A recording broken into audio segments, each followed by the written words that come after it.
तो दोस्तों ये है कोटा के बेस्ट टीचर जीतू भैया। जीतू भैया क्यों? जीतू सर क्यों नहीं? सर नहीं भैया, बाकी लोग पढ़ाते हैं, ये फील करा देते हैं। गिर रहा है क्या? गिर रहा है क्या? जी हाँ, मैं बात कर रहा हूँ रियल लाइफ जीतू भैया के बारे में। अब जीतू भैया बोलूँ या एनवी सर, नाम दो है लेकिन जज्बात एक। क्योंकि जीतू भैया सिर्फ नाम नहीं, इमोशन है। आप मेरे इंस्पिरेशन हो सर।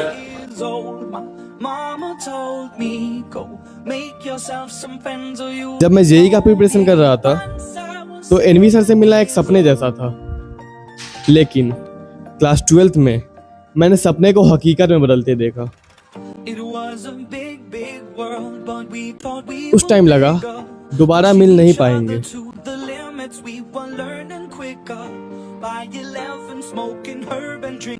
लेकिन वो बोलते हैं ना, गॉड्स प्लान। मुझे एनवी सर से दोबारा मिलने का मौका मिला और इस बार मैंने फिर से अपने दिल की बातें बोल दी। थैंक यू भैया। तो तुम जीतू भैया के फैन हो? बिल्कुल, फैन बनने लायक है वो आदमी।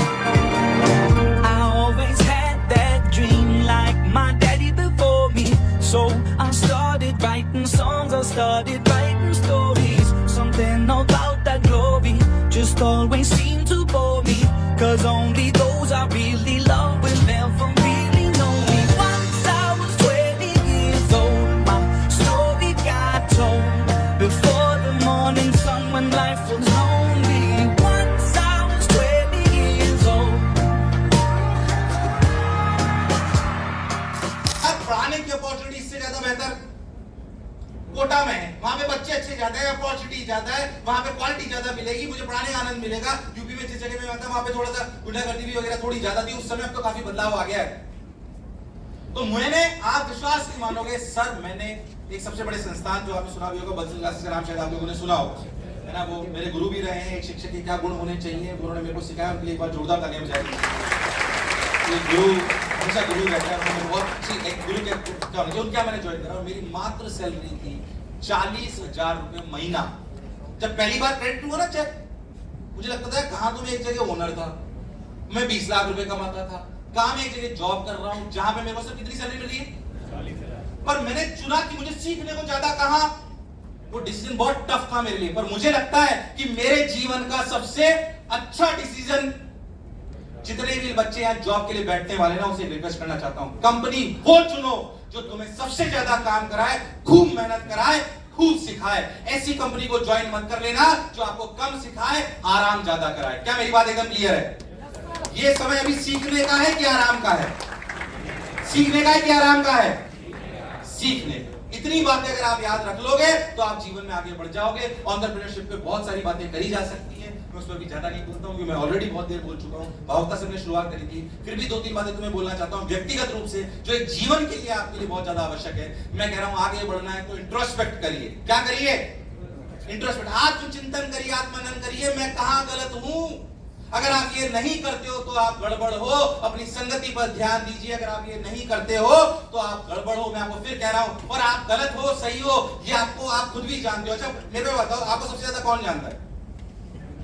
क्या आप खुद जानते हो? क्या अपने आप को आप सबसे ज्यादा खुद जानते हो? क्या पेरेंट्स ज्यादा जानते हैं? खुद ज्यादा जानते हो? नहीं। क्या पेरेंट्स ज्यादा जानते हैं? नहीं। मैं बताता हूं तुम्हें सबसे ज्यादा कौन जानता है? मोबाइल। हंसी का विषय पर सच्चाई है। तुम्हें सबसे ज्यादा पता है कौन जानता है? मोबाइल। ध्यान से सुनना मेरी बात। उस मोबाइल को पता है तुमने 6 महीने पहले लुधियाना में जाकर कौन से रेस्टोरेंट में खाना खाया था और तुमने क्या डिश ऑर्डर करी थी? यस और नो? वहां से निकलते हो तो उसका ऐड आने लगता है, नहीं आने लगता। किसी भी सोशल मीडिया की फीड उठा लीजिए, इतने सारे बच्चे हजारों की संख्या में यहाँ पे बैठे हुए हैं, उन सबकी फीड सेम होगी कि अलग? सेम क्या अलग? और उसे पता है भाई तुमने क्या देखा था, तुम्हारी विचारधारा सबसे ज्यादा वो समझता है। मैं कह रहा हूं एक आदत डाल लीजिए। मेरे अध्यापक जो मुझसे अंग्रेजी में यहाँ खड़े हैं उनसे भी कहना चाहता हूं, हालांकि मैं शायद उनसे उम्र में छोटा हूं तो मेरे सलाह देना सही नहीं होगा, बट ये सलाह मैं सबको देना चाहता हूं और कहता हूं इस बात को कि अगर जीवन में बदलना है तो हर 7 दिन 15 दिन में अपने मोबाइल को देखिए, उसकी सोशल मीडिया को फीड को देखिए कि वो कैसी आ रही है, वो सही आ रही है या अगर मेरा गोल कोडर बनने का है, अगर मेरा गोल फार्मेसी में सबसे टॉप ब्रांड कंपनी में ज्वाइन करने का है, तो मेरी फीड्स उसी प्रकार की आनी, वो गलत नहीं आनी चाहिए। मैंने एक दिन देखा, मैं हर 7 दिन में काम करता हूं। अच्छा, जो भी गड़बड़ फीड होती है उसमें ऊपर 3 डॉट होते हैं, अरे होते हैं कि नहीं होते? 3 डॉट होते हैं। उन 3 डॉट पे क्लिक करता हूं, क्लिक करने के बाद उन पे देखता हूं नॉट इंटरेस्टेड। अगर मेरे काम का, अभी एक दिन में देखा, मैंने कहा यार मेरे सोशल मीडिया फीड पे साड़ी के ऐड आ रहे हैं। मैंने कहा साड़ी के ऐड कैसे आ रहे हैं, तो बहुत खतरनाक बात है। फिर मैंने मेरी हिस्ट्री देखी, तो 4 दिन पहले मेरी पे साड़ी सर्च करी गई थी। मेरी वाइफ ने ही करी थी, जाहिर सी बात है। तो फिर मेरे को बताने के लिए ये साड़ी भी आपको दिलाई जा सकती है क्या, जोक सपाट। तो मैं आपको ईमानदारी से बताऊं, तो मैंने उसको नॉट इंटरेस्टेड में डाल दिया। मैं कह रहा हूं आपको सबसे ज्यादा जानता कौन है? कौन जानता है? मोबाइल। और वो अपने सुना होगा, निंदक न्यारे राखिए, सुना है क्या कभी? निंदक न्यारे राखिए। एक तो मोबाइल में आपको निंदक हो सकता है, मैं कह रहा हूं मोबाइल वरदान है कि अभिशाप है? दोनों है। आप उसे कैसे उपयोग करते हो? आप उसे, मैं कह रहा हूं बच्चों कई बार हम कहते हैं, जैसे मान लीजिए हमारे पास पीरियड आते हैं, सर इसको हम मोबाइल ही दिलाएंगे। मैं कह रहा हूं उसे मोबाइल दिलाइए, कोई समस्या नहीं, पर मोबाइल का सही उपयोग करना उसे आना। मैं इसके खिलाफ नहीं हूं, बच्चों को मोबाइल मत दिलाइए, दिलाइए, और उसे सही उपयोग करना आना। अरे वो बिगड़ जाएगा, ये क्या बात हुई? अरे बच्चा तो अगर ट्रैफिक में बाहर जा रहा है तो भी एक्सीडेंट हो सकता है, इसका मतलब उसे बाहर जाना रोक देंगे, सही बात? उसे रोड पर चलना सिखाएंगे हम ट्रैफिक नियम के साथ, यस और नो? मैं कह रहा हूं मोबाइल कैसे यूज करना आना चाहिए, ये आपको पता हो ना। मुझे बताइए, आपको सबसे ज्यादा कौन जानता है? मोबाइल। हर 7 दिन में अपनी फीड को देखिए, वो सही ट्रैक पर है या नहीं है। अगर वो सही ट्रैक पर नहीं है तो लिखिए नॉट इंटरेस्टेड। क्या लिखिए? Not interested. और आगे सही बताओ, आपकी सबसे बड़ी संगति वो है, कहते हैं जैसे संगति आपकी अच्छी होनी चाहिए। आपकी सबसे बड़ी संगति आजकल वो है जो कंटेंट हम कंज्यूम करते हैं, जो कंटेंट है, जो कंटेंट कल्चर बनाता है, कल्चर कम्युनिटीज बनाती है, और कम्युनिटीज ही कैटेगरीज बनाती है जिसमें हम प्रोडक्ट मार्केट फिट करते हैं। इस कल्चर को, इस कंटेंट को समझिए, वो हमें यूज कर रहे हैं या हम उन्हें यूज कर रहे हैं, ये पता होना। अरे यहाँ बैठे वाले बच्चे को गूगल या फेसबुक को यूज करने वाला नहीं बनना है, उन्हें गूगल या फेसबुक बनाने वाला बनना है, यस और नो? अरे यस और नो? मैं कह रहा हूं हमें उनको बनाने वाली क्षमता हमारे में होनी। मैं कंटेंट के बारे में बताता हूं, बहुत फर्क पड़ता है, मैं इंट्रोस्पेक्ट करता हूं। मैं बात आपको बताता हूं, मेरे साथ हुआ 5-6 साल पहले की बात है सर। मैं रोज ना कोचिंग से घर आता था, तो घर आता था तो मैं आता था और आके अपने डाइनिंग टेबल पे बैठता था और टीवी पे चल रहा होता था, वो देख। अब मेरी आदत है कि मैं 7-8-10 दिन में खुद को इंट्रोस्पेक्ट करता हूं कि मैं सही ट्रैक पे हूं कि नहीं हूं। अब 10 दिन बाद मैंने देखा कि यार मैं ना, मुझे हर आदमी नेगेटिव ही नजर आ रहा है। मुझे लग रहा है कि यार ये मुस्कुरा रहा है, इसका कोई तो कोई स्वार्थ तो होगा। मैंने सोचा यार मैं पूरी दिनचर्या में ऐसे कैसे करता हूं कि मुझे हर आदमी नेगेटिव नजर आ रहा है। मैंने ध्यान दिया तो जब मैं कोचिंग से रात को 9-10 बजे घर पे आता था और जब डाइनिंग टेबल पे बैठ के टीवी पे कुछ चल रहा होता था, पता है क्या चलता था? Crime petrol. मजाक नहीं कर रहा हूं मैं आपको, रोज क्राइम पेट्रोल देखो, आपको दुनिया का हर आदमी क्रिमिनल नजर आएगा। मैं ये नहीं कह रहा हूं आपको कि आप क्राइम पेट्रोल मत देखिए, सजग मत रहिए। अरे पर अगर आप रोज न्यूज चैनल देखने लग जाओ ना, तो आपको लगेगा कि दुनिया अगले 20 दिन में खत्म हो जाएगी। अरे यस और नो? मैं कह रहा हूं, मैं मानता हूं कि हमें नेगेटिव न्यूज भी सुननी चाहिए, सजग भी होना चाहिए, पर दुनिया नेगेटिविटी से चलती है कि पॉजिटिविटी से? नेगेटिविटी से कि पॉजिटिविटी से? मैं आपसे वही कहना चाहता हूं कि पॉजिटिव लोगों की संगति रखिए, पॉजिटिव कंटेंट देखिए, वायलेंस वाला कंटेंट कम देखिए, अपना कंटेंट कंजम्पशन पे ध्यान दीजिए कि मैं कौन सा कंटेंट देख रहा हूं, तो मैं मोबाइल को रिसर्च करूंगा, उसको आगे बढ़ाऊंगा, करूंगा कि नहीं करूंगा? एक बात मैं आपको और बोलना चाहता हूं जो 2 अच्छे लोगों ने बोली है, अरे सुनोगे क्या? आवाज आ रही है? Solve no? मैं बहुत बोर तो नहीं कर रहा हूं, 5-7 मिनट और बोल सकता हूं क्या? 2 बातें और बोलना चाहता हूं, मुझे लगता है रोज आना संभव नहीं है। जो इंपॉर्टेंट इसका अनुसरण मैं कर रहा हूं। सर 5-6 साल पहले एक आईएएस ऑफिसर हुए जिनकी फर्स्ट रैंक आई, आईएएस में। अब वो आप शायद हो सकता है टीवी में कई लोगों ने देखा कि सीनियर्स तो यहाँ पे बैठे हुए यूपी के ही थे, तो उनके पिताजी जो ना रिक्शा चलाया करते थे, जिसके आईएएस में फर्स्ट रैंक आई, उनके पिताजी रिक्शा चलाया करते थे। तो आज तक की जो सबसे बड़ी एंकर है उन्होंने उनको बिठाया, आईएएस में फर्स्ट रैंक आना बहुत बड़ी बात है भाई, उनको बिठाया गया। अब उनको एक कुर्सी पे वो सबसे बड़ी एंकर बैठी थी, दूसरी कुर्सी पे वो बैठे थे। उनसे पूछा गया कि सर आप आईएएस में फर्स्ट रैंक आई, कैसा लग रहा है? उन्होंने बोला बहुत अच्छा लग रहा है। इसमें उनसे पूछने वाली बात है, मैं बहुत खुश हूं, ये अच्छी बात कि सर आप ना इतने दुखों को देखकर, इतने कष्टों को सहकर यहां तक पहुंचे, आपको कैसा लग रहा है? उन्होंने बोला किसने बोला कि मैंने दुख देखे? कि नहीं सर, हमने सुना है कि आपके पिताजी जो है रिक्शा चलाया करते थे, आपके पास रिसोर्सेज नहीं थे, आपने जो है लैंप पे पढ़ के, आपने मतलब लैंप पोस्ट के नीचे पढ़ के आपने पढ़ाई करी। उसने बोला दुख कहां है? कि पहली बात आपकी सबसे बड़ी गलती क्या मैं वो बताया था। उन्होंने जो बोला बता रहा हूं मैं आपको, मेरे शब्द नहीं है, उन्हीं के शब्द हैं और मुझे बहुत अच्छे लगे। उन्होंने बोला कि वास्तविकता में लोग इसलिए परेशान है कि उन्हें दुख और संघर्ष में अंतर ही समझ नहीं आता। उन्होंने बोला कि उन्हें दुख और संघर्ष में अंतर समझ, उन्होंने बोला दुख थोड़ी था, जो मैंने देखा जो संघर्ष था। आपको कम अभाव में पढ़ाई करनी पड़े, कम रिसोर्सेज में पढ़ाई करनी पड़े, ज्यादा मेहनत करनी पड़े, 5 किलोमीटर जाके आपको पढ़ना या पढ़ाना पड़े, ये दुख है कि संघर्ष है? दुख है कि संघर्ष है? उन्होंने बोला जीवन में सफल होना है तो संघर्ष से प्रेम करिए और दुख को अलग समझिए। आपके परिवार का सदस्य आपको कोविड में छोड़ के चला गया, ईश्वर के पास चला गया, ये दुख है। इसका हमारे पास कोई इलाज, ज्यादा मेहनत करना, कम रिसोर्सेज में मेहनत करना और अपने आप को साबित करना, ये दुख है कि संघर्ष है? और मैं कह रहा हूं जो संघर्ष से निकलकर आगे सफल पाता है वही रियलिटी में आगे बढ़ पाता है। यस और नो? तो ये अंतर दुख और संघर्ष का आपको समझ में आना। अरे यस और नो? 2 बातें छोटी छोटी और बोलता हूं जो आपके जीवन के लिए बहुत इंपॉर्टेंट। ध्यान से सुनिएगा मेरी बात। मुझे किसी ने बहुत बढ़िया ये बात बोली कि अगर जीवन में वास्तविकता में सफल होना है तो मन में कर्तव्य का भाव रखिए। कर्तव्य का भाव रखिए, अधिकार का नहीं। ऐसा नहीं एलपीयू ने फीस दी है हमारा सारा काम करेंगे। अरे आपका कर्तव्य है कि एलपीयू को ऐसा बच्चा लाके दे जिसका नाम वो उसके गांव तक भी पहुंचाए। अरे यस और नो? ये आपका कर्तव्य। आपका कर्तव्य है कि मम्मी पापा लड़ने में लग रहे हैं, पापा ने पैसे नहीं भेजे 5000 रुपए। ये आपका अधिकार का भाव है। भाव किसका रखना है? कर्तव्य का। किसका रखना है? किसका रखना है? कर्तव्य का भाव रखना कि मेरा कर्तव्य क्या है। मेरे फादर मदर ने मुझे यहाँ पे भेज दिया, मेरा कर्तव्य मैं 14-15 घंटे काम करूंगा, एक ही जगह एक ही लक्ष्य को लेकर काम करूंगा, जो उनके सपने थे वो पूरे करूंगा, जो एलपीयू मुझसे एक्सपेक्टेशन रखता है, जो टीचर्स मुझसे एक्सपेक्टेशन रखते हैं वो मैं उनकी पूरी करूंगा। ये मेरा कर्तव्य है। अगर शिक्षाविद के रूप में मुझे इतना सम्मान मिल रहा है तो मेरा कर्तव्य की शिक्षा में इनोवेशन में लाऊं। यस और नो? ये मेरा कर्तव्य है। सिर्फ सम्मान को लेकर खुश होना मेरा धर्म, ये मेरा अधिकार नहीं है। जो सम्मान आपने मुझे दिया, एलपी ने मुझे दिया, इससे कर्तव्य उत्पन्न होता है। जो आपको मिल रहा है उससे कर्तव्य की भावना लाइए, अधिकार की भावना, तो जीवन में आप सफल भी होंगे। और किसी ने एक और बहुत बढ़िया बात बोली कि आप सफल भी हो गए, सब कुछ हो गया, पर मैं कह रहा हूं आप खुश नहीं हो। अगर जीवन में खुश होना है ना तो बदलने की भावना रखिए। किसकी भावना रखिए? खुद को बदलने की भावना रखिए, बदले की नहीं। किसकी भावना रखिए? बदलने की। किसी ने मुझे नीचे दिखा दिया, बदला लूंगा, ये भावना नहीं। खुद को बदलिए कि अगर किसी ने मेरे साथ बुरा करा तो मैंने क्या ऐसा गलत करा था, मेरे में क्या बदलाव आना चाहिए। बदलने की भावना रखिए, बदले की। ये 2-3 बातें जो मैंने आपको बोली, संगति पे ध्यान दीजिए, कर्तव्य का भाव रखिए और रियलिटी में बदलने की भावना रखिए, बदले की। क्या याद रखेंगे क्या? अरे आवाज नहीं रही, याद रखेंगे क्या? और इन सबसे ऊपर है कि आपको काम करना आना चाहिए, क्योंकि कर्म का कोई पर्यायी। हम बच्चों के साथ एक सर बहुत सिंपल सी कविता गाते हैं, मेरे साथ गाओगे क्या? वैसे मैं अमूमन सेशंस में ऐसे मतलब सीनियर्स वालों में नहीं गाते, बट मैं कहता हूँ गाते हैं, अच्छा लगेगा आपको। कि कर्म करो तो फल मिलता है, कर्म करो तो, कि कर्म करो तो फल मिलता है, आज नहीं तो, कि कर्म करो तो फल मिलता है, आज नहीं तो। और जितना गहरा अधिक हो कुआं, जितना गहरा अधिक हो कुआं, उतना मीठा जल मिलता है, कर्म करो तो। और जीवन के हर कठिन प्रश्न का, और जीवन के हर कठिन प्रश्न का जीवन से ही हल मिलता है, कर्म करो तो, आज नहीं तो। बोलो कर्म करेंगे कि नहीं करेंगे? कर्म के भरोसे रहेंगे कि भगवान के भरोसे रहेंगे?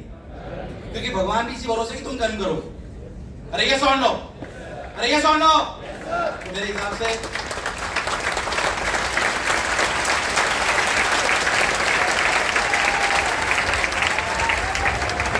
बहुत बहुत बहुत बहुत धन्यवाद, बहुत बहुत बहुत साधुवाद सर। और मैं आपको बोल नहीं सकता कि मेरे इतना महत्वपूर्ण डॉक्टर साहब राजीव साहब आपने बुलाया, तो बहुत बहुत धन्यवाद। मुझे नहीं पता मैं कितनी देर बोला शायद, पर आशा करता हूँ कि आज का सेशन आप सब लोगों के लिए काम कर रहा होगा। अरे रहा है क्या? तो ऐसे ही मुझे भी ईश्वर से प्रार्थना करना कि इनको सबको शक्ति दे, जो शिक्षा में कुछ ना कुछ नया कर पाए। फिर से एलपी को बहुत बहुत बहुत बहुत धन्यवाद मुझे आप बुलाने के लिए। आई फील बहुत बहुत धन्यवाद, थैंक यू। जय हिंद, जय भारत, भारत माता की, भारत माता की, भारत माता की। Thank you. Thank you so much, sir. And really, yes, rightly said that no excuses would work for their life, but failures are the only stepping stones for the path to success. We have to be adaptable. We have to be bringing the change in the life. And with this, sir, we are proceeding for the Q&A. So anyone who's having any questions, kindly raise your hands, and you have the opportunity to ask questions from sir. Q&A है।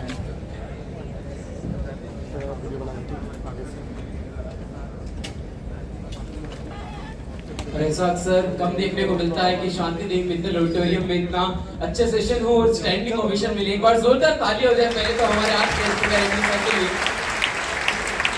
और मुझे लगता है कि आप सभी के लिए बेहद ही खास मौका है कि आप जिन्हें अपनी YouTube स्क्रीन पर देखते थे या फिर जिन्हें कोटा जाने का सौभाग्य प्राप्त हुआ, इनसे पढ़ने का सौभाग्य प्राप्त हुआ, पर ऐसे कम ही लोग थे। बट आज ये आप सभी के बीच यहाँ हैं और आप इनसे अपने सवाल पूछ सकते हैं। तो ये आप सभी के लिए एक बहुत ही सुनहरा मौका है कि जिसके जो सवाल है वो हाथ खड़ा करके पूछ सकता है। We have the question. Sir सबसे पहले मैं ये इधर sir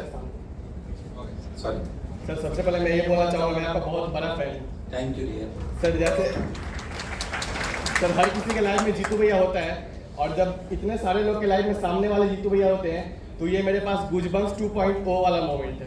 thank you dear. Goosebumps first goosebumps सब आया था, मैंने आपसे 3 साल पहले मिला था। मैं मोसर मुजफ्फरपुर का स्टूडेंट हूँ, तो मुझे मुजफ्फरपुर से इंटरव्यू मिला था।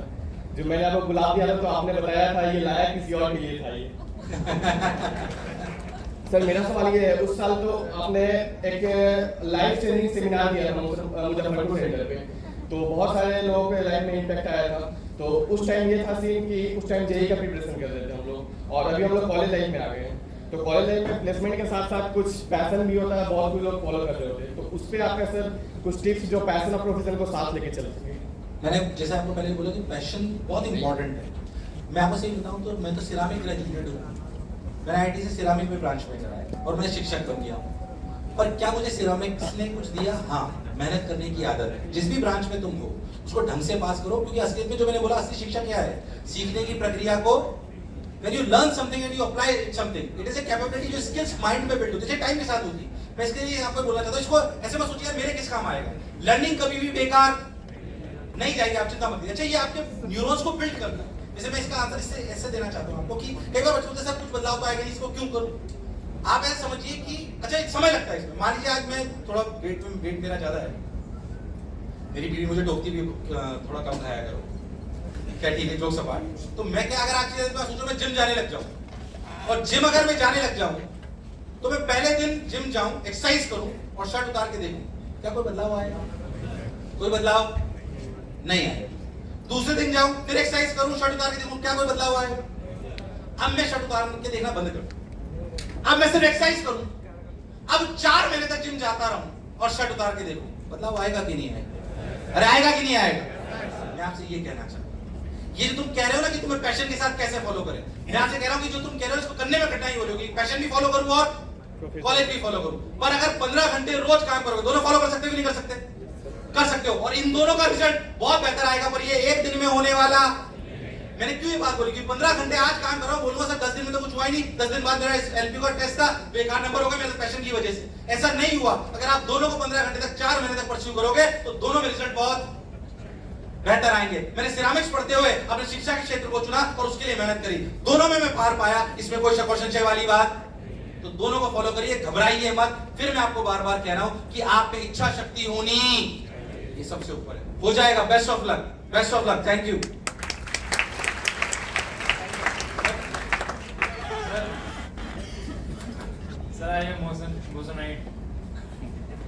मोशन के बहुत सारे बच्चे हैं यहाँ पे। Yes sir. सर मैं घर से आने से पहले यहाँ बहुत इमोशनल था। मैंने पहले से ही देखा था क्या कि आप आने वाले हैं, तो आप मेरे इंस्पिरेशन हो सर।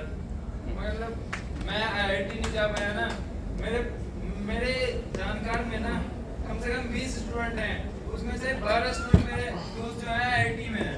मतलब मैं नहीं जा पाया ना, मुझे वो थोड़ा सा गिल्ट है, मतलब कि मैं उससे ओवरकम कैसे कर पाऊँ और यहाँ पे मैं कैसे ग्रो करूँ सर। मैं दोनों सोचूं कि जिसके मन में ना मेरे मन में भी थी। मेरे सारे दोस्त IIT बॉम्बे कंप्यूटर साइंस गए थे और मैं गया था IIT PH। मैं आपको रेडी बता रहा हूँ, मेरे साथ काम करते हैं लव अग्रवाल जो वाइस प्रेसिडेंट है, उनकी ऑलरेडी रैंक 3 थी, वो मेरे साथ ही काम कर रहे हैं, वो हमारे साथ ही काम कर रहे हैं और मेरी रैंक थी 3000। मैं बताऊं तुम अगर IIT में सेलेक्ट भी हो जाते हैं 5-7 हजार रैंक आती तो भी ये गिल्ट होती। पहली बात, गिल्ट पालने की जरूरत है क्या? गिल्ट से फायदा होगा कि नुकसान? क्या डिग्री सिर्फ एक मापदंड है जो आपको सफलता का चेहरा बनाती है? नहीं। क्या एडमिशन निकले हुए सारे बहुत सारे बच्चे सफल हो चुके हैं, नॉर्मल कॉलेज से निकले हुए बहुत सारे सफल हो चुके हैं, जिन्होंने 12वीं पास नहीं करी क्या वो भी बहुत सारे सफल हो चुके हैं। मैं आपको अनगिनत ऐसे IIT में बता सकता हूँ जो सफल है, उनके शायद नाम आपके पास में नहीं आते हैं, पर मैं आपको फिर कह रहा हूँ इस गिल्ट को छोड़ दे। पहली बात, किस बात की गिल्ट है? मेरा था अगर गिल्ट इस बात की मैंने उस समय कम मेहनत करी थी तो इस बात की गिल्ट रख कि इसको मैं दोबारा रिपीट नहीं करूंगा। अगर मैंने मेहनत पूरी करी थी तो उस मेहनत के दौरान क्या मैंने सही प्रोसेस अपनाया नहीं था? सिलेक्शन नहीं होने के दो ही कारण रहे होंगे, या तो ये बात मैंने ओवर थिंकिंग ज्यादा करा होगा, या मैंने बहुत कम मेहनत करी होगी, या मैंने मेहनत पूरी करी होगी पर स्ट्रेटेजी सही अपनाई। अगर मैं दोनों सिटी पे तत्पर होता तो मेरा सिलेक्शन हो गया होता। यानी कि जहां तक तेरे से बात करके मुझे लग रहा है तूने मेहनत तो पूरी करी थी पर शायद सही स्ट्रेटेजी नहीं थी। मैं कह रहा हूं अब एलपीयू में रहकर वो स्ट्रेटेजी सही होनी। फिर मैं कह रहा हूं कोई फर्क नहीं पड़ता। मैं बहुत ये जो इसके मन का प्रश्न है, कई लोगों के बच्चों के मन में, सर सॉरी टू से दिस, बट कई बच्चों के मन में होता है ये प्रश्न कि यार मैं आईआईटी नहीं पहुंच पाया, मैं आईआईटी नहीं पहुंच पाया, मैं टॉप मेडिकल कॉलेज नहीं पहुंच पाया, मैं शायद असफल हो गया। फिर मैं कह रहा हूं भगवान ने जो आपके लिए मंजिल चुन रखी है वहां तक आप पहुंचोगे, पर उसके लिए आपको कर्म, ओवर थिंकिंग मत करिए। आपने नाम सुना होगा वो, मैं भूल जाता हूं उनका नाम, बहुत बढ़िया, वो एक एग्जांपल बताता हूं आपको, जिन्होंने बोला बताता हूं, मेरे भी लोग अच्छे लोगों को सुनता हूं, बहुत बढ़िया टेनिस प्लेयर है, मैं नाम भूल जाता हूं उनका, लंदन कुछ करके है नाम बस। उनसे पूछा गया कि क्या आप जो ये बोल रहे हैं ना कि आप कभी-कभी डिस्ट्रैक्ट नहीं हो जाते, और डिस्ट्रैक्ट हो जाते तो गिल्ट नहीं आती? क्या आप कभी डिस्ट्रैक्ट होते तो गिल्ट आती है? यस और नो? डिस्ट्रैक्शन की वजह से हमारा सिलेक्शन नहीं हो, उसकी वजह से गिल्ट आती। उन्होंने बोला कि मैं बताता हूं आपको कि अगर कोई जीवन में सफल है और वो ये कहता है कि मैं जीवन में कभी डिस्ट्रैक्ट नहीं हुआ, तो सबसे बड़ा झूठा है। हर आदमी जीवन में डिस्ट्रैक्ट हुआ। उन्होंने बोला सफलता का राज क्या, मैं बताता हूं कि मान लीजिए सीधी लाइन है जो सीधी आपको अपने लक्ष्य की तरफ ले जाती है। अब मान लीजिए सीधे सीधे सीधे चल रहे थे, थोड़ा सा डेविएट हो गए, डिस्ट्रैक्ट हो गए। इस पॉइंट पे आपको आपके पता पड़ा कि मैं डिस्ट्रैक्ट हो गया हूं। मैक्सिमम लोग इस डिस्ट्रैक्शन की गिल्ट में उससे 5 गुना ज्यादा टाइम खराब, अरे यस और नो? उस गिल्ट में वो 5 गुना ज्यादा टाइम खराब कर देते। उन्होंने बोला कि जिस समय आपको पता पड़े कि मैं ट्रैक से आउट हो गया हूं, उसी समय अगर आप वापस अपना ट्रैक पकड़ लो तो आपको सफल होने से कोई रोक। मेरे से वादा कर कि मैं अब गिल्ट नहीं रखूंगा, यस और नो? किसी भी कीमत पे गिल्ट नहीं। किस बात की गिल्ट है? अरे एलपीयू कितने से बच्चे पहुंच पाते हैं भाई? आपको क्या लगता है एलपीयू के सारे बच्चे, जिस जगह आप पढ़ रहे हो ना, उस जगह पढ़ना लाखों बच्चों का ड्रीम है कि नहीं है? हमें जो मिला होता है उसकी हम वैल्यू नहीं कर रहे होते। लाखों बच्चों का पढ़ने का ड्रीम है, जहां तुम पढ़ पा रहे हो, इतनी सुंदर यूनिवर्सिटी में पढ़ पा रहे हो। इसलिए नहीं कि मैं एलपीयू में खड़ा हूं, इसलिए बात बोल रहा हूं। यहां तक पहुंचना भी कोई छोटी मोटी बात। कंपेयर करके खुद को गिल्ट में मत डालिए। अगर लड़ाई किसी लड़नी है तो खुद से लड़िए कि जो गलती प्रिपरेशन के दौरान करी थी वो एलपीयू में दोहराऊंगा नहीं। अगर ये कर ले गए तो जीवन में तुम्हें कोई पीछे छोड़ने वाला। किस्मत के भरोसे मत रहिए, किस्मत के भरोसे मत रहिए, कर्म के भरोसे रहिए। क्या रहेंगे क्या? अरे यस और no? Thank you dear, thank you. हाँ बिल्कुल अभी मिलेंगे ना, डोंट वरी। बहुत बहुत धन्यवाद सर। एक बार जोरदार तालियां बजाएं आप सभी के हमारे आज के स्पीकर नितिन विजय सर के लिए।